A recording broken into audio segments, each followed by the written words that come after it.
Hello everyone, स्वागत है एक बार फिर से आपका इस चैनल पर कंसेप्ट अप टू रूट पर। आज हम जीडीपी और कल्याण टॉपिक जो हमारा बच गया था नेशनल इनकम का, उसको पढ़ने वाले हैं। ठीक है, इससे पहले की वीडियोस में मैंने काफ़ी सारे टॉपिक्स जो हैं कवर करवा दिए थे। ठीक है, इसी चैप्टर के 3 पार्ट्स मैंने पहले ही अपलोड कर दिए हैं इस चैनल पर। तो अगर आपने वो नहीं देखा तो डिस्क्रिप्शन में उनका लिंक दे दूँगा, तो आप वहाँ से देख सकते हो। ठीक है, आज की इस वीडियो में हम जीडीपी और कल्याण पढ़ के इस पूरे चैप्टर को ख़त्म कर देंगे। आइए दोस्तों, इस वीडियो को स्टार्ट करते हैं। दोस्तों, जीडीपी और कल्याण में हम क्या क्या पढ़ने वाले हैं, आइए देखते हैं। पॉइंट वाइज समझने की कोशिश करेंगे। तो अब हमारे पास पहला पॉइंट है कि वास्तविक जीडीपी को लोगों के कल्याण का सूचक माना जाता है। ये हमारा पहला पॉइंट है कि वास्तविक जीडीपी जो होती है हमारी, उसे क्या माना जाता है? लोगों के कल्याण का सूचक माना जाता है। अच्छा, इसके पहले पार्ट में मैंने आपको, इसके जो पहले की वीडियो मैंने अपलोड की थी, उसमें मैंने आपको मौद्रिक जीडीपी और वास्तविक जीडीपी के बारे में भी बताया था। ठीक है, मैंने आपको बताया था। आइए थोड़ा सा उसको एक बार समझ लेते हैं, वास्तविक जीडीपी को दोबारा से। वास्तविक जीडीपी के बारे में मैंने आपको बताया था कि जो वास्तविक जीडीपी होती है उसमें अगर आप फॉर्मूला अगर उसका देखोगे तो क्या बताया था मैंने? Q into P star. यानी कि Q का मतलब उत्पादन की मात्रा और P स्टार का मतलब क्या था? आधार वर्ष की कीमत। ठीक है, यानी कि वास्तविक जीडीपी में मैंने आपको ये भी बताया था कि जो वास्तविक जीडीपी होती है उसमें वृद्धि तभी हो सकती है जब Q में वृद्धि होगी, क्योंकि P स्टार का मतलब आधार वर्ष की कीमत होती है और आधार वर्ष की कीमत तो स्थिर ही रहेगी। ठीक है, जबकि जो Q होगा उसी में वृद्धि होगी। यानी अगर मैं कहूँ अगर वास्तविक जीडीपी में वृद्धि होगी तो सिर्फ और सिर्फ उत्पादन की मात्रा में वृद्धि होगी तभी होगी। ठीक है, क्योंकि जो हमारी पी स्टार है वो स्थिर है। ठीक है, इस कारण से जब भी वास्तविक जीडीपी में वृद्धि होती है तब अर्थव्यवस्था में वस्तु और सेवाओं के प्रवाह में वृद्धि होती है। और जो वास्तविक जीडीपी का स्तर जितना ऊंचा होगा, देश के निवासियों को वस्तुओं और सेवाओं की उतनी अधिक मात्रा उपलब्ध होगी। अब जाहिर सी बात है, जब वस्तुएं ज़्यादा मिलेंगी, देश के निवासियों को सेवाएं ज़्यादा मिलेंगी, तो देश के लोगों का कल्याण ही तो होगा, देश के लोगों का भला ही तो होगा। तो इसी वजह से बोला कि वास्तविक जीडीपी जो है वो सामाजिक कल्याण का सूचक है। ठीक है, इसी वजह से यहाँ पे इस लाइन में इनने लिख रखा है। ठीक है, ये बात आपको समझ में आ गया, पहला पॉइंट। अब देखिए, क्योंकि जब वास्तविक जीडीपी है, वास्तविक जीडीपी का स्तर अगर ऊंचा होगा तो इसका मतलब क्या है? इसका मतलब क्या है कि वस्तु और सेवाओं की उपलब्धता में भी वृद्धि होगी। ठीक है, ये मैंने आपको अभी बात बता दी। ठीक है, तो जब वस्तु और सेवाओं की उपलब्धता में भी वृद्धि होगी तो इससे क्या होगा? इससे जो है लोगों का कल्याण होगा। इसी को बोला जाता है सामाजिक कल्याण। ठीक है, तो इसलिए यहाँ पे एक लाइन जो अब मैं आपको बताने जा रहा हूँ, ये बड़ी इंपॉर्टेंट लाइन है। क्या लिखा हुआ है?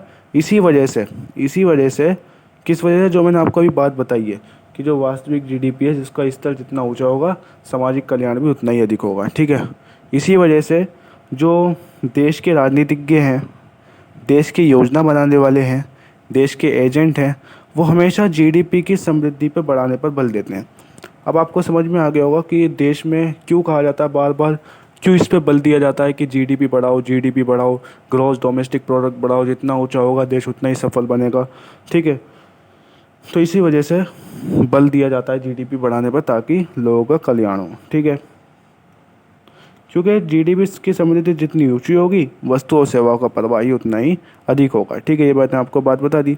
लेकिन ये तो हो गई जीडीपी की बात कि भाई जीडीपी एक कल्याण के रूप में है, लेकिन इसकी कुछ लिमिटेशंस भी हैं। यानी कुछ लोग ऐसा भी मानते हैं कि नहीं, जीडीपी एक कल्याण का सूचक नहीं है, वास्तविक जीडीपी एक कल्याण का सूचक नहीं है। इसकी कुछ सीमाएं भी लोगों ने बता रखी हैं। क्या क्या सीमाएं हैं वो आगे हम पढ़ने वाले हैं। जैसे पहली सीमा है आय का वितरण। आय का वितरण क्या होता है? आय का वितरण का मतलब होता है आय का बंटवारा। देखिए क्या पॉइंट है हमारे पास कि यदि आय का वितरण असमान होता है, असमान का मतलब भाई कोई 1,000 रुपये कमा रहा दिन के, कोई 10,000 रुपये कमा रहा है, कोई 100 रुपये ही कमा पा रहा है बेचारा। ठीक है, तो इसे बोला जाता है आय वितरण की असमानता। यानी कि हर किसी को जो है असमान आय वितरित होती है। तो यदि आय का वितरण असमान होता है तो जीडीपी में वृद्धि के कारण सामाजिक कल्याण में वृद्धि नहीं होती। बिल्कुल सही बात है कि भाई जब आय का वितरण असमान होगा तो क्या होगा? जो अमीर लोग हैं वो और अमीर हो जाएंगे और जो गरीब लोग हैं वो और गरीब हो जाएंगे। ठीक है, तो अगर आय का वितरण असमान है तो इससे किसको नुकसान होगा? इससे सामाजिक कल्याण को हानि होगी। ठीक है, फिर सामाजिक कल्याण का कोई मतलब नहीं रह जाएगा। ठीक है। जीडीपी की रचना, जीडीपी की रचना दूसरी इसकी सीमा है। मैं यानी कुछ जीडीपी की जो रचना है ना, जो बनावट है वो भी थोड़ी बहुत गलत है, जिस वजह से जीडीपी जो है कल्याण का सूचक नहीं है। ठीक है। तो जीडीपी की रचना में क्या है कि जीडीपी की रचना कल्याण अभिमुखी नहीं हो सकती। यानी जो जीडीपी का स्ट्रक्चर है ना वो सही नहीं है। ठीक है, जीडीपी का स्ट्रक्चर जो है वो सही नहीं है। जैसे एग्जाम्पल के लिए हमारे देश में क्या होता है कि सुरक्षा वस्तुओं का उत्पादन, जो सुरक्षा वस्तुएं होती है ना, जैसे बंदूक, बम, जो आर्मी वाले इस्तेमाल करते हैं उनको बोला जाता है सुरक्षा वस्तुएं।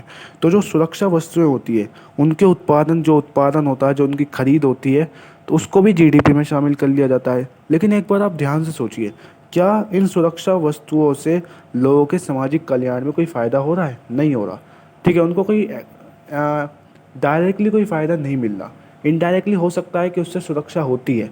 ठीक है, मैं मानता हूँ नो डाउट कि इसमें जो है लोगों की सुरक्षा होती है। भाई बंदूकें जितनी ज़्यादा खरीदेंगे, आर्मी उतनी ज़्यादा स्ट्रांग होगी और देश उतना ही ज़्यादा स्ट्रांग बनेगा, उतना ही ज़्यादा सिक्योर बनेगा।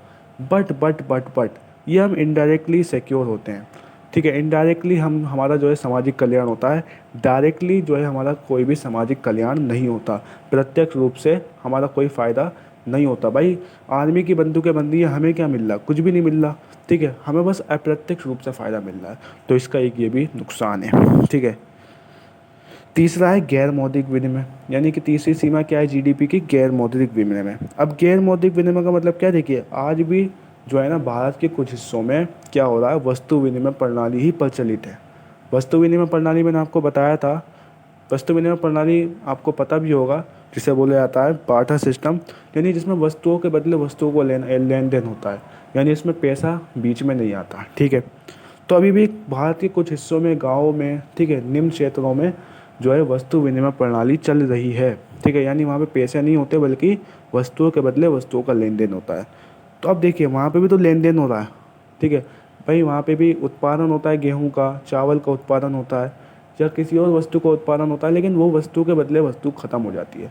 अब देखिए, क्या इसको जीडीपी में कैलकुलेट करना संभव है? नहीं, क्योंकि ये जो हमारी मॉनेटरी सिस्टम है, ठीक है, हमारी जो मौद्रिक प्रणाली है उससे बाहर है। ठीक है भाई, किसी ने पैसे लेकर ख़रीदे ही नहीं, तो जब किसी ने पैसे लेकर इसको ख़रीदा नहीं तो इसका अनुमान भी जीडीपी में शामिल नहीं हुआ। ठीक है, जीडीपी में इसका अनुमान शामिल नहीं हुआ। तो इस वजह से जो जीडीपी है वो थोड़ी सी, एक तरीके से हम कह सकते हैं उसके अंदर एक कमी है। कमी क्या है कि इसमें गैर मौद्रिक विनिमय को शामिल नहीं किया जा सकता। अगर गैर मौद्रिक विनिमय को इसमें शामिल कर लिया जाता तो जीडीपी एक तरीके से शुद्ध माप हो जाता है, एक तरीके से प्योरिटी इसके अंदर आ जाती। ठीक है, लेकिन इसके अंदर प्योरिटी नहीं है। क्यों? क्योंकि इसके अंदर गैर मौद्रिक विनिमय हम शामिल नहीं कर सकते, चाह कर भी शामिल नहीं कर सकते, क्योंकि हमें पता ही नहीं लग रहा भाई देश में कौन जो है वस्तु के बदले वस्तु खरीद रहा है, हमें पता ही नहीं है। हमें पता ही नहीं है, लेकिन अगर कोई पैसों के बदले वस्तु खरीदता है तो हमें पता लग जाता है फ़ौरन। ठीक है, क्योंकि पैसा जो है चलता रहता है, चलता रहता है। ठीक है। चौथी जो इसकी कमी है, एक और कमी है, चार ही कमी यहाँ पे लिख रखी हैं, चौथी और लास्ट कमी है इसकी। वो कमी क्या है? बाह्यताएँ। अब ये बाह्यताएँ क्या है? इंग्लिश में इसको बोला जाता है एक्सटर्नलिटीज़। ओके, तो बाह्यताओं का मतलब क्या होता है? ध्यान से समझिए, डेफिनेशन लिखी हुई है। ठीक है, डेफिनेशन नहीं समझ में आएगी, मैं एग्जांपल दूंगा आगे, उससे आपको समझ में आ जाएगा। क्या डेफिनेशन है कि बाह्यताओं से मतलब किसी आर्थिक क्रिया के उस अच्छे और बुरे प्रभाव से जो बिना कीमत दिए या बिना दंड के की जाती है।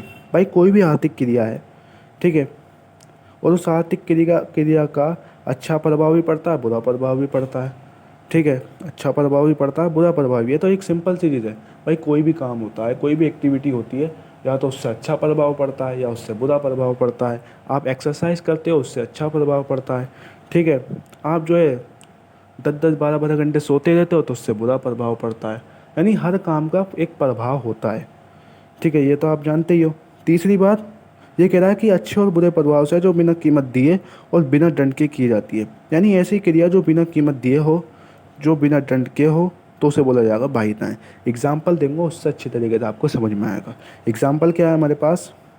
जैसे एग्जाम्पल के लिए मान लीजिए, अब देखिए इसके प्रकार समझ लीजिए। पहले इसके प्रकार हैं, एक धनात्मक और एक ऋणात्मक। धनात्मक बाह्यताएँ और ऋणात्मक बाह्यताएँ। धनात्मक बाह्यताएँ क्या है? इससे एग्जाम्पल ही है ये, इससे आपको पूरा समझ में आ जाएगा। धनात्मक बाह्यताएँ तब उदित होती हैं, तब पैदा होती हैं जब उदाहरण के लिए मिस्टर एक्स, अब यहाँ पे मिस्टर एक्स कोई भी एक आदमी है, मिस्टर एक्स एक सुंदर बगीचा बनाए और मिस्टर वाई के कल्याण में वृद्धि हो। भाई मान लीजिए कोई भी बंदा है, उसने जो एक बगीचा, सुंदर सा बगीचा बना दिया जिसमें फूल है, हरियाली है, फल है, फ्रूट हैं, सब्जियाँ, ये सारी चीज़ें, ठीक है। तो ये मिस्टर एक्स ने ये पार्क बनवाया, लेकिन फ़ायदा किसको हो रहा है? साथ साथ मिस्टर वाई को भी हो रहा है। क्यों? भाई उसे एक अच्छा वातावरण मिल रहा है फ्री फंड में, ठीक है। तो बिना कीमत दिए हुआ ना, बिना कीमत दिए उसे ये फ़ायदा मिल रहा है, तो एक अच्छा प्रभाव है। दूसरा, ऋणात्मक बाध्यताएं तब उदित होती है, यानी तब पैदा होती हैं जब मान लीजिए किसानों ने पराली, पराली एक चीज़ होती है किसानों की, और मान लीजिए किसानों ने पराली जलाई, उसको जलाने से क्या होता है? वायु प्रदूषण होता है। उसको जलाने से क्या होता है? वायु प्रदूषण होता है। अब भाई वायु प्रदूषण हो गया, ठीक है। पर्यावरण प्रदूषण सामाजिक कल्याण को क्षति पहुंचाता है, ये भी आप जानते हैं, लेकिन इसके लिए किसानों को दंडित नहीं किया जाता। देखिए मैंने आपको बताया ना, जो बिना कीमत दिए और बिना दंड के की जाती है। आज किसान जो हैं, बहुत सारे किसान हमारे भारत में मौजूद हैं, जो क्या काम करते हैं, हर साल बहुत ज़्यादा मात्रा में पराली जलाते हैं। पराली जला के वायु प्रदूषण करते हैं, और वायु प्रदूषण के बावजूद, करने के बावजूद उन्हें जो है एक कोई भी तरीके का दंड नहीं दिया जाता। इसको और अच्छी तरीके से समझा सकता हूँ, जैसे दीपावली एक त्यौहार है, उस दीपावली त्यौहार पर खूब बम पटाखे जलाए जाते हैं, ठीक है। हालांकि वो जो है गलत है, वायु प्रदूषण, उससे जो है वायु प्रदूषण होता ही नहीं होता, ठीक है, उससे वायु प्रदूषण होता है, लेकिन उसके बावजूद भी पटाखों का उत्पादन करने वाले को दंड नहीं दिया जाता, ठीक है। तो इसे क्या बोला जाता है? बाध्यताएँ, ठीक है, इसे क्या बोला जाता है? बाध्यताएँ। तो इस तरीके से कुछ, अब देखिए, तो इसलिए जीडीपी, अब ये सीमा कैसे है, ये जीडीपी की सीमा कैसे है? हमने बाध्यता का कॉन्सेप्ट समझ लिया, एक्सटर्नलिटीज़ का कॉन्सेप्ट समझ लिया, लेकिन ये एक जीडीपी की सीमा कैसे है? तो जीडीपी के आकलन में सामाजिक कल्याण पर धनात्मक और ऋणात्मक प्रभाव प्रकट नहीं होता। बिल्कुल भाई, जीडीपी का जब हम आकलन करते हैं, जीडीपी की जो कैलकुलेशन होती है, तो उसमें जो सामाजिक कल्याण पर ये जो धनात्मक और ये ऋणात्मक प्रभाव जो पड़ रहा है ना, इसको जो है जीडीपी में प्रकट नहीं किया जाता। भाई मिस्टर वाई को मिस्टर एक्स के बगीचे से फ़ायदा हो रहा है, लेकिन क्या इसको जीडीपी में व्यक्त किया जा सकता है? क्या इसको जीडीपी में कैलकुलेट किया जा सकता है? नो। भाई किसान पराली जला रहे हैं, इससे सामाजिक कल्याण को हानि हो रही है, ठीक है, किसानों को दंड नहीं दिया जा रहा, तो ये जो ऋणात्मक प्रभाव है, क्या ये ऋणात्मक प्रभाव जीडीपी में शामिल हो रहा है? नहीं हो रहा, ठीक है। तो इसलिए इसी वजह से जो ये हमारी जीडीपी है, इसके अंदर थोड़ी बहुत कमी है, इसके अंदर संशोधन की ज़रूरत है, ठीक है। बाकी ये था हमारा पूरा चैप्टर नेशनल इनकम का, ठीक है, जिसमें मैंने आपको काफ़ी सारे टॉपिक्स कवर करा दिए। उम्मीद करूँगा ये आपको वीडियो अच्छी लगी हो। अगर वीडियो अच्छी लगी हो तो इस वीडियो को लाइक करना, और आगे की वीडियोस ज़रूर देखना, क्योंकि वीडियोस में क्या होगा, कुछ मेथड्स आएंगे नेशनल इनकम को कैलकुलेट करने वाले, तो उनको पढ़ेंगे, ठीक है। तब तक के लिए